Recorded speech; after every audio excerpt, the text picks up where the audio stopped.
Hello, I'm going to be building on the topic I discussed last week, which is how to reduce hospital operating costs within facilities management utilizing in-house employees.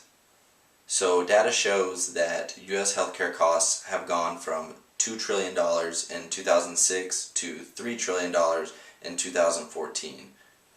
Of these healthcare costs, 1/3 involved hospital operating costs. And of these operating costs, 1/3 involved facilities management. So hospital management is constantly looking for ways to reduce operating costs to free up funds for future technologies as well as new equipment. I'm going to be discussing two ways to reduce these operating costs, one being analyzing contracts and the other being training in-house employees. So I'm going to break things down a little bit further and discuss facilities management. Within a hospital, facilities management is broke down into two departments, one being engineering, which works on lights, plumbing, things of that nature, the other being clinical engineering, that works on medical equipment that comes into direct contact with patients. I personally work in clinical engineering as a technician. My title is called a biomedical equipment technician, or biomed for short. So clinical engineering has two types of work performed. One being corrective maintenance, which is to repair any broke equipment. The other being preventative maintenance, which is scheduled maintenance performed to verify that equipment meets original equipment manufacturer specifications. So hospitals are able to utilize in-house employees to maintain an accurate device history as well as an accurate inventory of current equipment in the hospital. Hospital management is then able to analyze this data and decide whether a contract is necessary or if it needs to be adjusted for the next year. One example of this would be if a hospital buys a new CT scanner, data may show that the old CT scanner is no longer being utilized as much as it used to.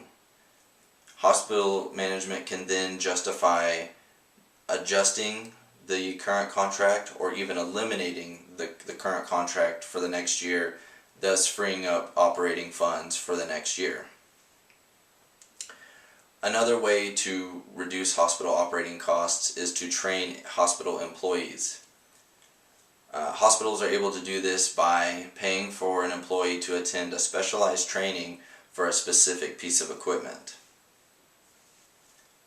Hospital management may be worried that the employees are going to take this new skill and find employment elsewhere, but this can be rectified by having the employee sign a no-compete clause, which simply states that the employee cannot seek employment elsewhere for X amount of years once they've attended this specialized training from the hospital.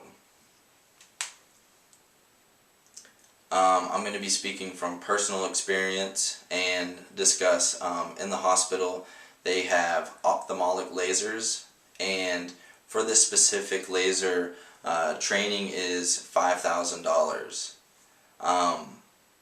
Now if you get a contract from this vendor, the contract is $10,000 a year. So by attending this training, you're able to actually save the hospital $5,000 per year. Another way that in-house employees are able to reduce operating costs is by minimizing downtime.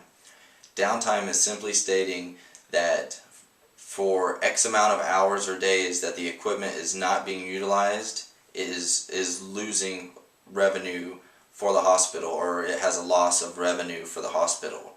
So an in-house employee is able to reduce downtime because they're on site as opposed to waiting for a vendor to come to the facility to repair the equipment.